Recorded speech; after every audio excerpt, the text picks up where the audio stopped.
February 1943, Tunisia. German engineers gather around a captured American tank in the desert sand. They've been ordered to tear it apart, to expose what they assume will be inferior American engineering. The tank before them is designated M4A1. The Americans call it the Sherman. And what these engineers are about to discover will send shockwaves all the way to Hitler's headquarters. But here's what makes this story even more incredible. This tank almost never made it to the battlefield at all. American military leaders had rejected the core philosophy behind its design. They wanted something else, something bigger, something that looked more like what the Germans were building. And that decision to ignore the experts, to build a tank that many considered a compromise, a stopgap, an inferior solution, would end up changing the course of World War II. This is the story of how the most underestimated tank in history became the machine that broke the back of Hitler's armored corps. To understand why the Sherman shocked the Germans, we need to go back to May 1940. France is falling. In just 6 weeks, German panzers have accomplished what the Kaiser's army couldn't achieve in 4 years of World War I. And American military observers are watching in horror. The Blitzkrieg isn't just a new tactic. It's a complete revolution in warfare. German tanks aren't operating alone. They're coordinating with dive bombers, mechanized infantry, and motorized artillery. They're moving faster than defending forces can react. They're punching through defensive lines that were supposed to be impregnable. And what does America have to counter this threat? The M2 medium tank, a machine that's already obsolete before a single shot is fired in anger. The M2 weighs 20 tons. It has armor that can barely stop rifle bullets. Its main gun is a 37mm weapon that's fine for infantry support but useless against enemy tanks. The Army has ordered exactly 18 of them. The U.S. Army Ordnance Department realizes they have a catastrophic problem. If America enters this war, they'll be sending soldiers into battle against battle-hardened panzer divisions with equipment that's a generation behind. The brass demands a solution immediately. But here's where the story gets interesting. The solution they want isn't the solution they're going to get. In August 1940, the Ordnance Department begins work on what will become the M3 medium tank, later nicknamed the Lee by Americans and the Grant by the British. This is the rushed emergency response to the German threat, and it shows. The M3 is essentially the M2 chassis with a 75mm gun bolted into a sponson on the right side of the hull. Why in the hull? Because American industry doesn't yet know how to build a turret large enough to house a 75mm gun and its recoil mechanism. The solution is crude but fast. Slap the gun in the hull. Build a small turret on top with a 37mm gun. Get something into production. The M3 is tall. Really tall. Nearly 11 feet high. It's a target that can be spotted from miles away. The hull-mounted main gun has a traverse of only 30 degrees. To aim at something, you have to point the entire tank in that direction. The armor is riveted, not welded. When shells hit the armor, the rivets pop off and become shrapnel inside the crew compartment. British tankers will later call it a death trap. They're not wrong, but in 1940, it's what America can build. Fast. And so, production begins. The assumption is simple. The M3 will serve until something better can be designed. That something better is already being sketched out. It's called the T6, and in February 1941, it will be standardized as the medium tank M4, the Sherman. But even as the first prototypes are being built, controversy is brewing. Because the Sherman represents a design philosophy that many American officers fundamentally disagree with, the debate inside the U.S. military in 1941 and 1942 is heated. On one side are the officers who've studied the German victories. They've seen what Panzer IIIs and Panzer IVs can do. They've read the intelligence reports about even heavier German tanks in development. Their conclusion: America needs to build heavy tanks. Big guns, thick armor, machines that can go toe-to-toe with anything Germany can field. On the other side is a smaller group, engineers, logistics officers, the people who actually have to build these machines and get them to the battlefield. Their argument is different. They're not saying heavy tanks are bad. They're saying heavy tanks are impossible. Consider the problems. American factories have never built tanks in mass quantities. The entire U.S. tank production in 1940 is less than 400 vehicles. Germany has produced thousands. American workers don't have experience building complex armor plate. American assembly lines aren't set up for large-scale military production. And even if you could build heavy tanks, how do you get them to the battlefield? The standard American cargo ship can't handle excessive weight. The Liberty ships being built in massive numbers have cranes rated for specific loads. Go too heavy and you need specialized equipment, specialized ports, specialized loading facilities.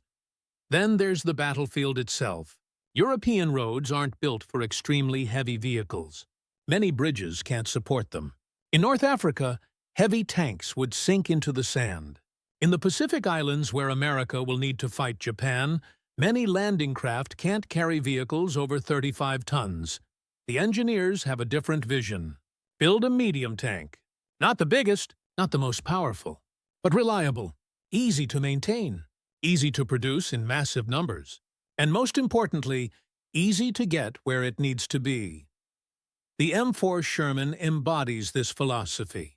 At 30 to 33 tons, depending on the variant, it's not a lightweight, but it's light enough to be transported on standard equipment.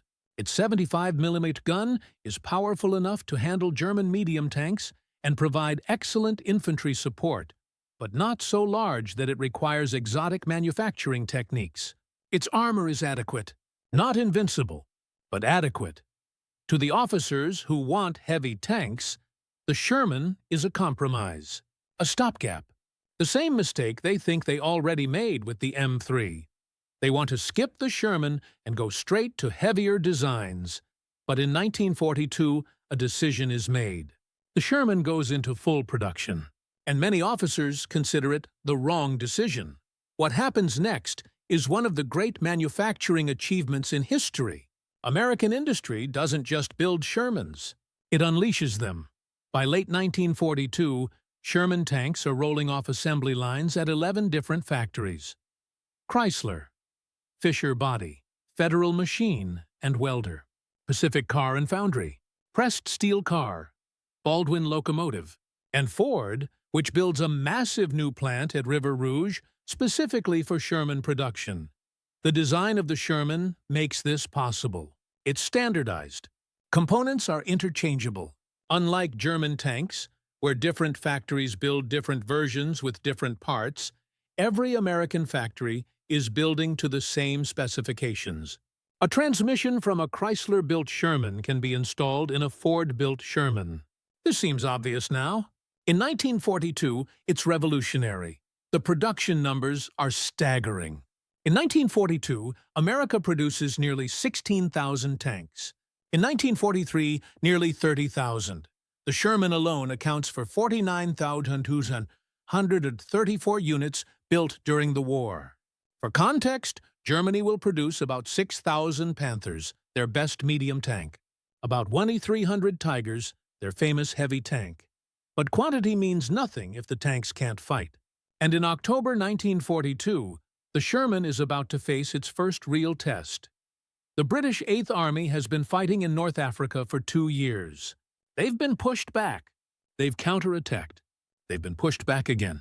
And now they're making a stand at a small Egyptian railway station called El Alamein.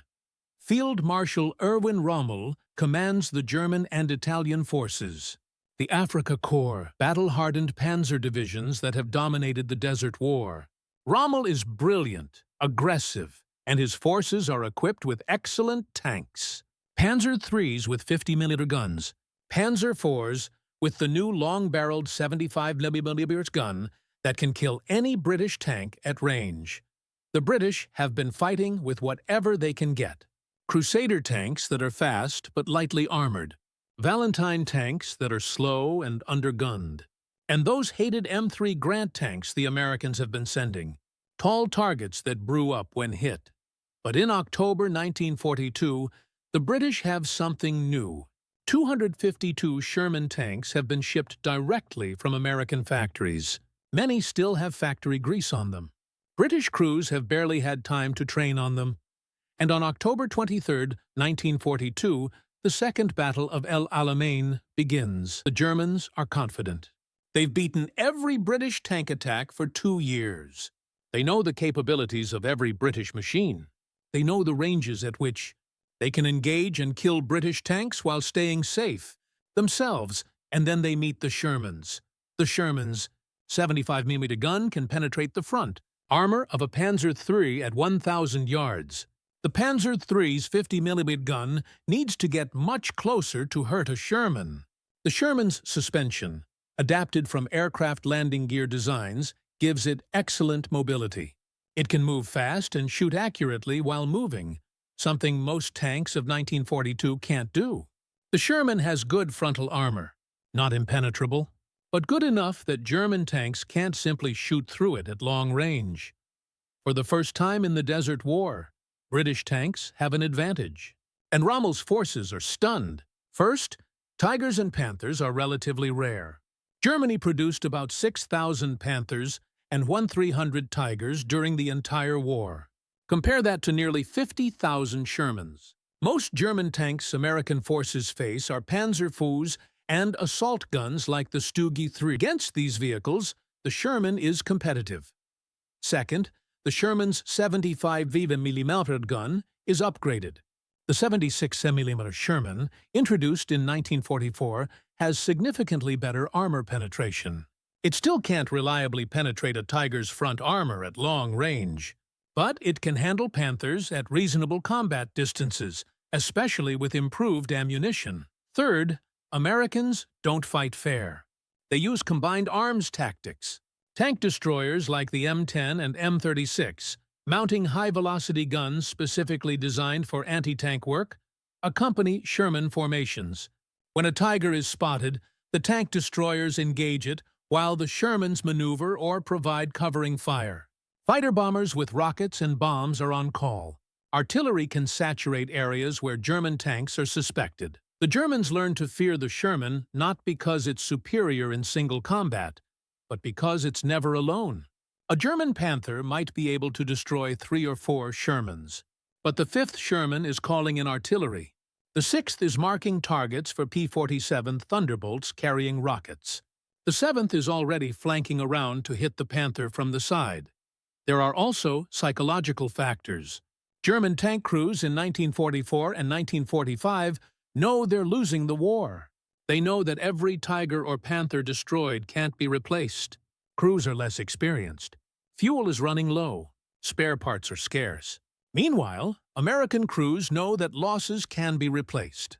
Damaged tanks can be repaired. The trend lines favor them. There's a part of the Sherman story that often gets overlooked.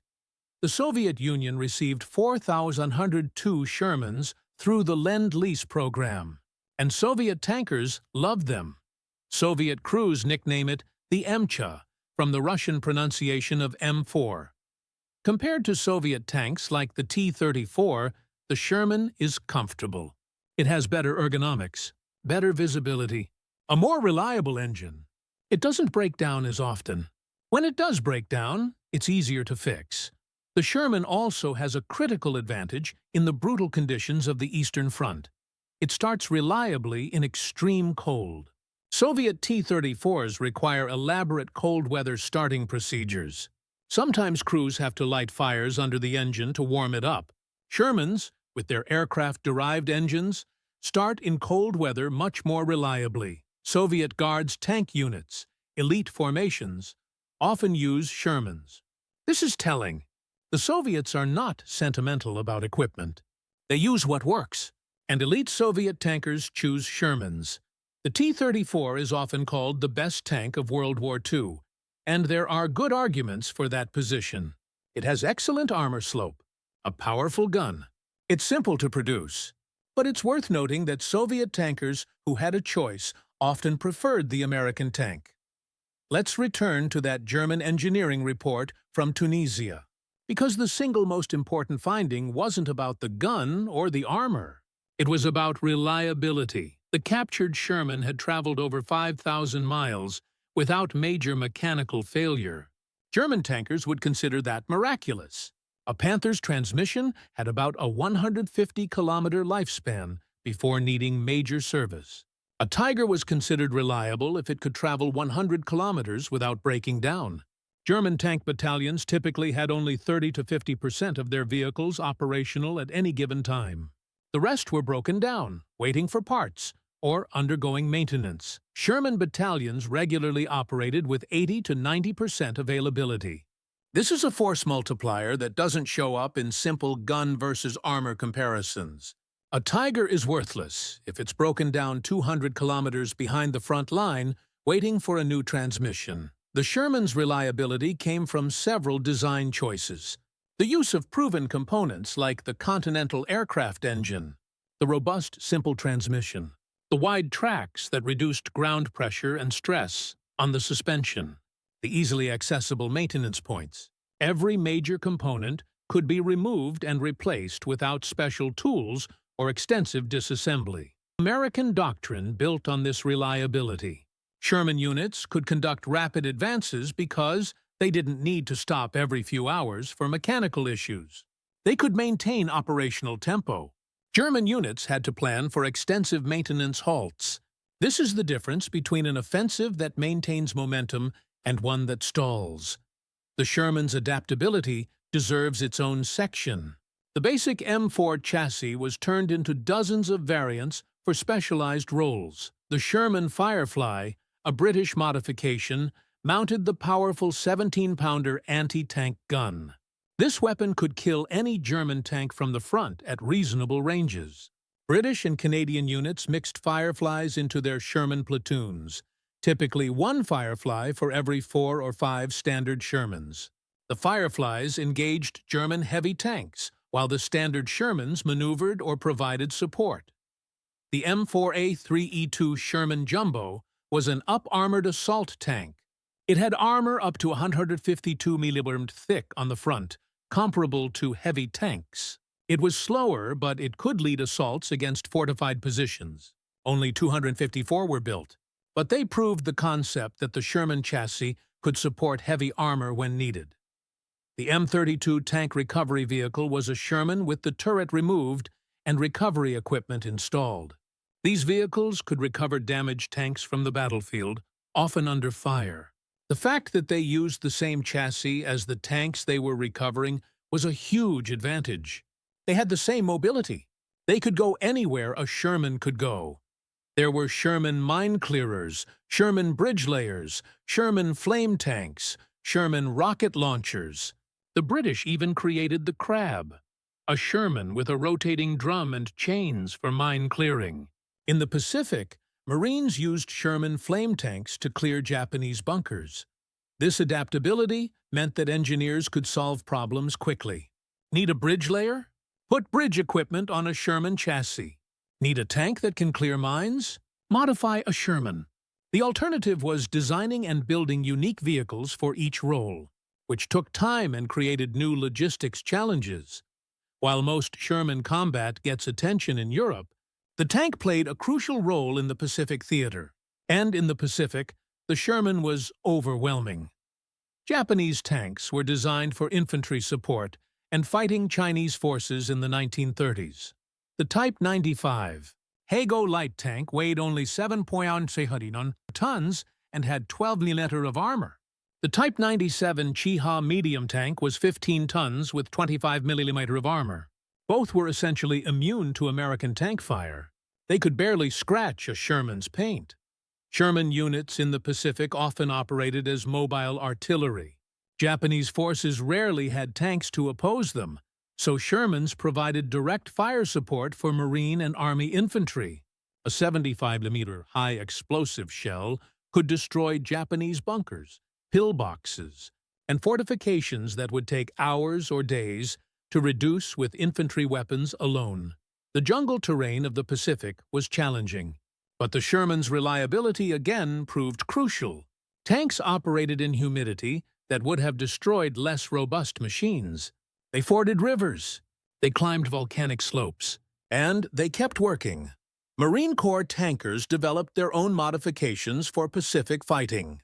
They added wooden planks on the engine deck so infantry could ride along. They welded extra armor to protect against magnetic mines.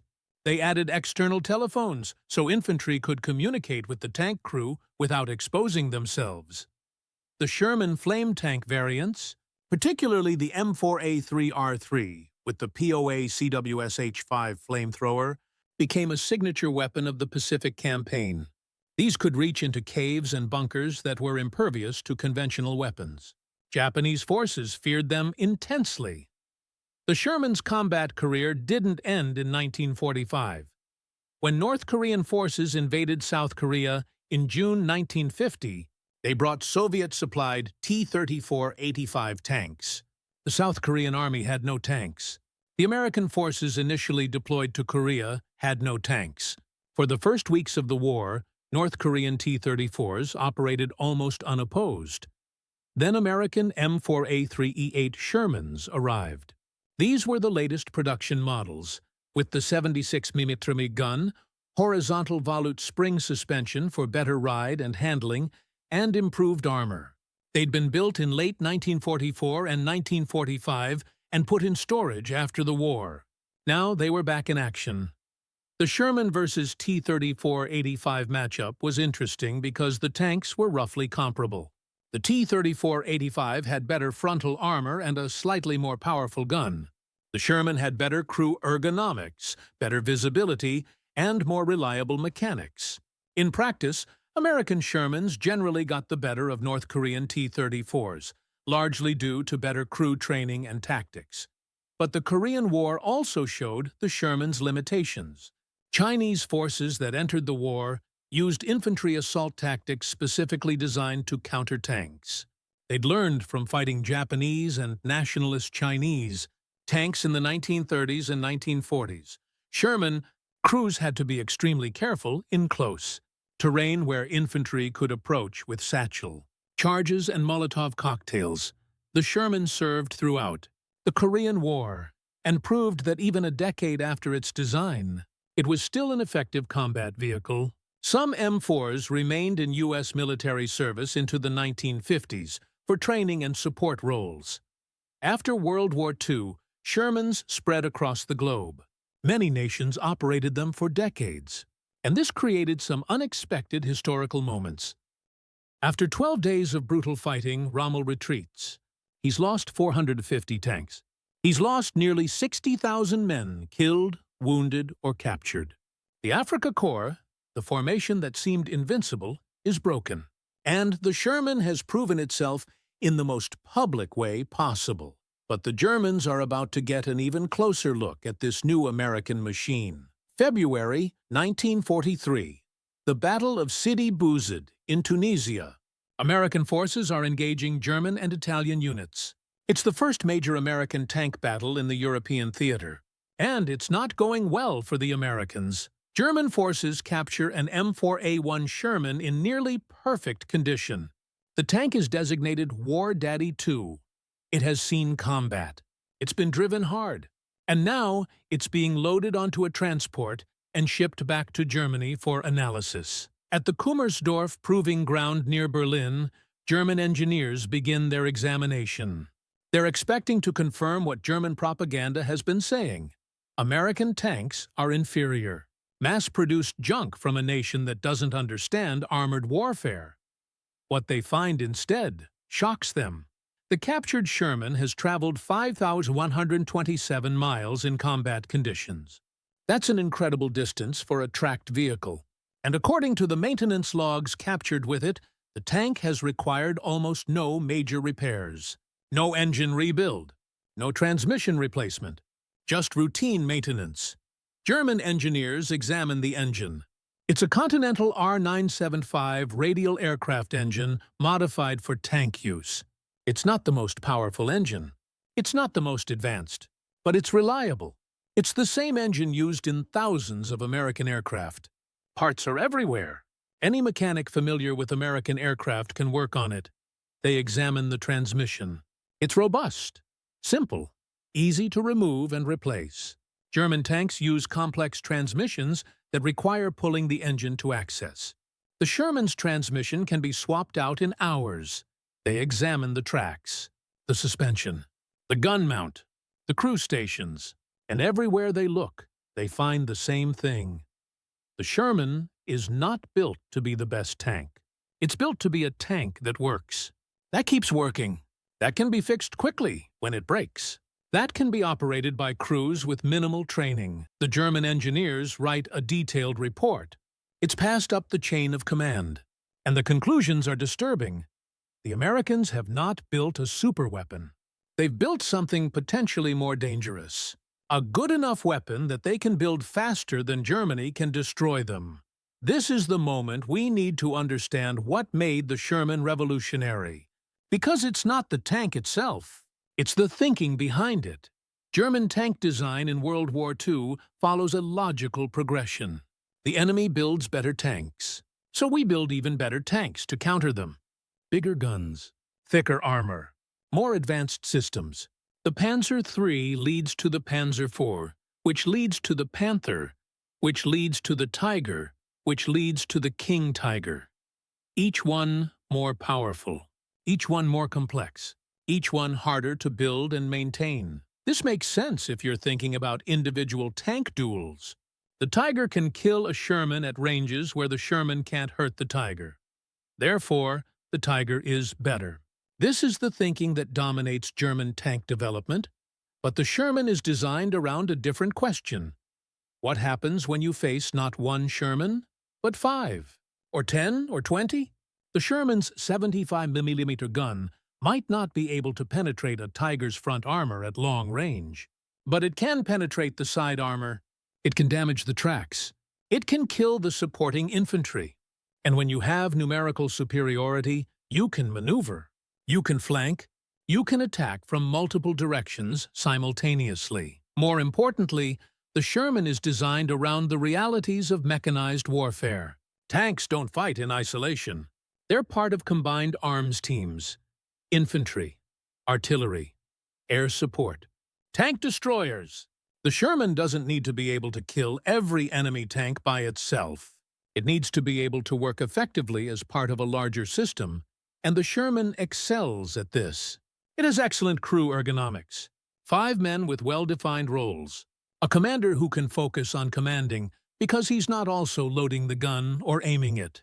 Radios in every tank, not just command vehicles. Good visibility. Reliable starting in all weather conditions. These seem like minor details. They're not. A tank that starts reliably means a tank that's available for combat. A commander who can focus on tactics makes better decisions. Good radios mean coordinated action. These advantages multiply across dozens or hundreds of tanks. But the criticism of the Sherman doesn't go away. Because in 1943 and 1944, as Germany introduces the Panther and Tiger in large numbers, American tankers are dying. And the questions get louder. Why are we still building Shermans? Why didn't we build heavy tanks? The critics have a point. Because America did design better tanks. The T-20 series, the T-23, later the M26 Pershing. These are the tanks that many officers wanted instead of the Sherman. The T-20 series begins development in 1942, running parallel to Sherman production. It's heavier, better armored. It mounts a 76mm gun with better armor penetration than the Sherman's 75mm. It uses a lower profile design. On paper, it's superior in almost every way. In July 1943, the Ordnance Department requests that the T-20 and T-23 be standardized and put into production. The Sherman is becoming obsolete, they argue. We need the next generation tank. The request is denied. Why? For all the same logistical reasons that drove the original Sherman design. The T-20 series uses a new engine, new transmission, new suspension, new tracks. None of the parts are interchangeable with the Sherman. American factories are churning out Shermans at massive rates.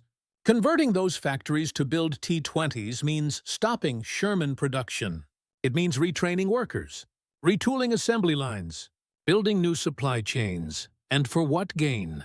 The T-20 is better in combat. But how much better? Is it 5 times better? Because that's what you'd need to make up for the production disruption. The army is planning for the invasion of France. They need tanks, thousands of tanks, and they need them now. Stopping Sherman production means having fewer tanks for D-Day, so the T-20 stays in testing. The T-23 is built in limited numbers, mainly to test its electric transmission. And the Sherman continues rolling off assembly lines. This decision is controversial at the time. It remains controversial among historians. American tank crews in 1944 and 1945 are facing Panthers and Tigers with Shermans that were designed in 1941. They're told to flank, to use numbers, to call in air support, to work with tank destroyers, and many of them die. But here's the other side of that equation. Those tank crews are there. They're in France, in Germany, in Italy, in the Pacific. Because the Shermans could be produced fast enough, shipped efficiently enough, and supplied reliably enough to put American armored divisions where they need to be. The perfect tank that arrives in 1946 is worthless. The good enough tank that arrives in 1944 wins wars. June 6, 1944. D-Day. American, British, and Canadian forces are landing on the beaches of Normandy. Among the first vehicles ashore are specialized Sherman variants. Duplex-drive Shermans with flotation screens that allow them to swim. Sherman crabs with rotating chains for clearing mines. Sherman dozers for clearing obstacles. The fact that the Sherman can be modified into so many variants is itself a testament to the design. The Germans built specialized vehicles on unique chassis. The Americans build specialized vehicles on the Sherman chassis. This means spare parts work across vehicle types. Maintenance crews don't need specialized training for each variant. The logistics advantage compounds, but the bocage country of Normandy is a nightmare for tanks. Small fields divided by thick hedgerows, sunken roads, perfect defensive terrain. And the Germans are waiting with Panther tanks, 80 mm anti-tank guns, and Panzerfausts. American Shermans take heavy losses. In some actions, entire platoons are knocked out. The stories of Shermans burning, crews calling them Ronsons after the cigarette lighter that lights every time, or Tommy cookers, British slang for portable stoves, become common. German tankers claim they can knock out 5 or 6 Shermans before being destroyed themselves, and yet the Americans keep coming. For every Sherman destroyed, 2 more appear. The numerical advantage that the Sherman's production efficiency provides is overwhelming. German tankers might win individual engagements, but they're losing the campaign. The Sherman also proves remarkably adaptable. When crews discover that hedgerow fighting is deadly, an American sergeant named Curtis Cullen invents a solution: welded steel teeth on the front of the tank, made from German beach obstacles. The Rhino tank can plow through hedgerows instead of having to go over them. Within weeks, factories are producing the modification kits. Thousands of Shermans are modified. Compare that to German adaptation. When German tanks need modifications, it requires approval up the chain of command. Design changes. Production changes. The German system is not built for rapid adaptation. The American system is. But what about the narrative that Shermans can't fight German heavy tanks? It's more complex than the popular version suggests. In the 1967 Six-Day War, Israeli Sherman units fought Syrian Panzerfeuerfuß, World War II opponents meeting again 22 years later, in a different desert, under different flags. The Israelis had upgraded their Shermans extensively with new French guns and engines. The M50 and M51 Super Sherman variants mounted powerful 75 mm and 105 mm guns that could kill even modern Soviet tanks. The Israeli experience proved that the Sherman chassis had life left in it if properly upgraded. Israeli tankers achieved remarkable success against numerically superior Arab forces, and the upgraded Shermans played a significant role. Shermans fought in the Indo-Pakistani Wars, in various Latin American conflicts, in the Middle East. Some estimates suggest Shermans saw combat use into the 1980s with various armies. Few World War II-era tanks can claim such longevity. Let's return to the German perspective. Because while popular history focuses on German tankers claiming they could destroy multiple Shermans, the full picture is more nuanced. Otto Carius, a famous Tiger ace, wrote in his memoirs, "The Americans did everything possible to make the life of a German tank driver unbearable. It was not the Tiger or Panther we feared most, but the Sherman. Not the individual Sherman, but the mass of Shermans that came at us." German after-action reports from Normandy repeatedly mention the Americans' ability to replace losses. A German company might destroy a dozen American tanks in a day and consider it a victory. The next day, those tanks are replaced, and the American attack continues. The German tanks destroyed in the same action? Those might never be replaced. German General Erich von Manstein, one of the Wehrmacht's most capable commanders, noted that the Allies had solved the problem of tank warfare in a different way than Germany. Germany had focused on creating superior individual machines. The Allies had focused on creating a superior system where the tanks were one component. German tank crews developed a healthy respect for Sherman formations, not because they feared individual Shermans, but because they feared what Sherman formations represented: unlimited American industrial capacity, reliable logistics, and combined arms tactics that they couldn't counter. The Sherman has suffered from a reputation problem since 1945. Books and documentaries have portrayed it as a death trap. The 5 Shermans to kill 1 Tiger ratio has become part of popular history. The nickname Ronson is famous, but historians have spent decades trying to correct the record. The Sherman's casualty rates were not significantly higher than other Allied tanks. The British Cromwell and Churchill had similar loss rates. The Soviet T-34, despite its reputation, had horrendous crew casualty rates. The Ronson nickname? There's no contemporary evidence American or British tankers actually used it during the war. It appears to be a post-war invention. Likewise, Tommy Cooker was rarely, if ever, used during the actual conflict. The 5 Shermans to 1 Tiger ratio?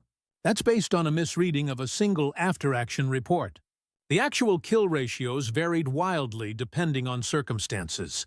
In some battles, Shermans achieved favorable kill ratios against German tanks. In others, they suffered heavy losses. The reality is that the Sherman was about as deadly for its crew as any other tank of the war. Tank combat in World War II was lethal for everyone involved. The Sherman didn't have significantly higher or lower crew survival rates than comparable tanks. What the Sherman did have was production numbers. More Shermans were built, so more Shermans were destroyed. The absolute number of Sherman losses was high because the absolute number of Shermans was high. But the percentage of Shermans destroyed relative to the number in service was comparable to other tanks. In the end, the Sherman's design philosophy was vindicated by results. The Allies won the war. They won it with the Sherman as their primary tank. Could they have won it faster, or with fewer casualties with a different tank? That's unknowable. But we know they won it with the Sherman. The rejected design elements, the compromises that critics hated, turned out to be the tank's greatest strengths.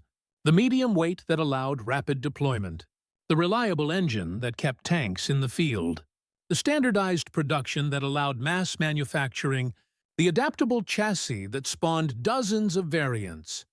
German tanks were often technically superior on a one-to-one basis, but wars aren't fought on a one-to-one basis. They're fought by industrial nations deploying millions of tons of equipment across continents. In that contest, the Sherman was the better solution. The T-20 series tanks that were rejected in favor of continued Sherman production? By the time the M26 Pershing, the ultimate development of that series, entered combat in February 1945, the war in Europe had only 3 months left. The Pershing was a better tank than the Sherman in many ways, but it arrived too late to matter. The Sherman had already done the job.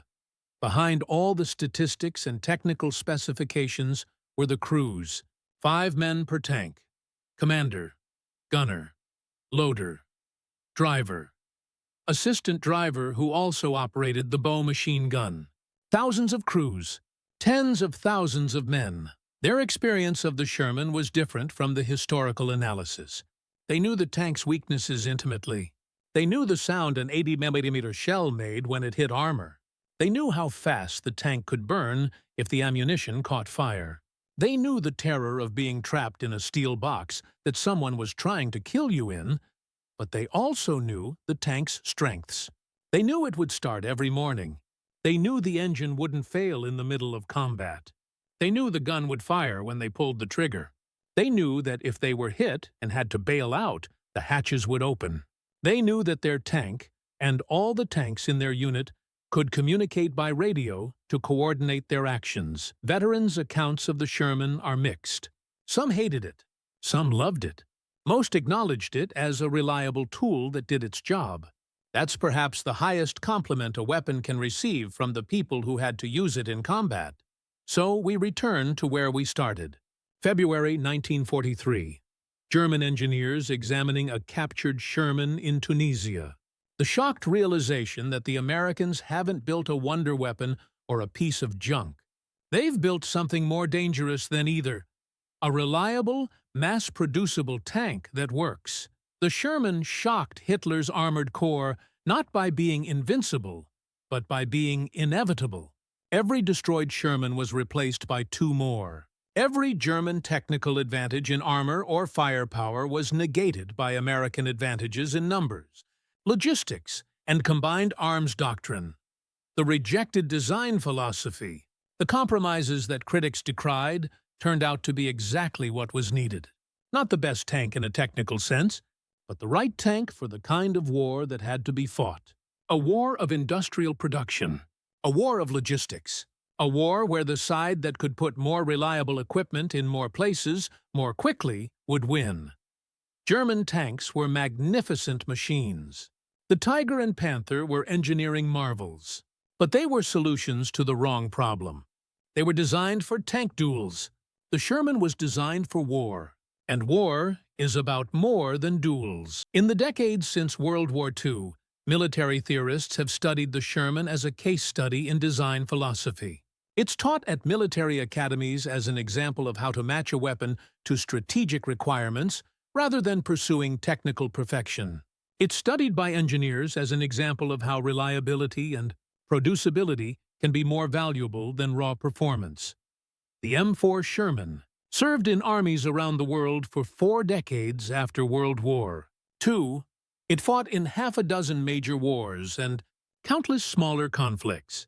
It was upgraded, modified, rebuilt, and adapted for roles its designers never imagined. Few weapons in history can claim such a long service life.